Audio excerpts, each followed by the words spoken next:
সাকিব খুব বাড়াবাড়ি হচ্ছে। কাল গভীর জলে মাছ শুটে যা হয়েছে সেখানে পুরো দোষ আমার না। আমার নামে আরেকটা উল্টাপাল্টা বললে আমি লাইভে এসে সবাইকে জানাতে বাধ্য হব। হ্যালো গাইস, কেমন আছেন সবাই? আশা করি সবাই ভালো আছেন। তো গাইস, আপনারা তো কম বেশি অনেকেই জানেন যে প্র্যাঙ্কিংয়ে নতুন একটা ওয়েব সিরিজ আসতে চলেছে, তা হলো গভীর জলের মাছ।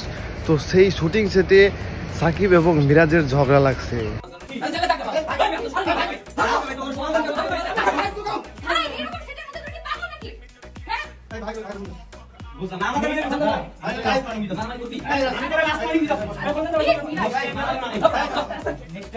তো এই ভিডিওটা দেখার পর পাবলিক বলতেছে মিরাজ তো দ্বারাই ভদ্রভাবে ঝগড়া করতেছে, সাকিব বারবার মারতে আসতে চাইতেছে কেন ভাই? ওই কি গুন্ডা ফ্যামিলির নাকি? সব নাটক করতেছে, সাকিবের দোষ। আগে অনেক সুন্দর ছিল এই টিমরা, সাকিব আসার পর টিমটা বিচ্ছেদ হয়ে যায়। ওদের শিক্ষার অভাব আছে। এটা কি সত্যি মারামারি?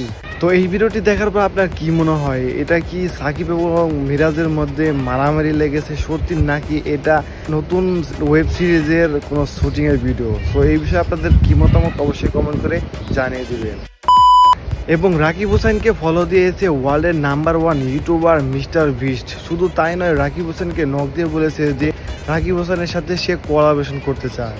আমাদেরকে ইনস্টাগ্রামে ফলো দিয়েছে, তার অফিসিয়াল ইনস্টাগ্রাম দিয়ে। এটা কিন্তু অনেক অনেক বড় একটা প্রাউড মুভমেন্ট আমাদের টিআরএস ফ্যামিলির জন্য। সো মিস্টার বিস্ট আমাকে মূলত মেসেজ দিয়েছে, সে চায় আমি যাতে তার সাথে একটা কোলাবোরেশন করি। বুঝতে পারছো গাইস, এটা কতটা বড় একটা গুড নিউজ আমাদের জন্য। তো গাইস, আজকের ভিডিও এই পর্যন্তই। যদি ভিডিওটি ভালো লেগে থাকে অবশ্যই লাইক দিবেন, কমেন্ট করে আপনার মতামত জানাবেন, শেয়ার করবেন এবং এই চ্যানেলে নতুন হয়ে থাকলে অবশ্যই সাবস্ক্রাইব করে পাশে থাকা বেল বাটনটি বাজিয়ে দিবেন। ধন্যবাদ।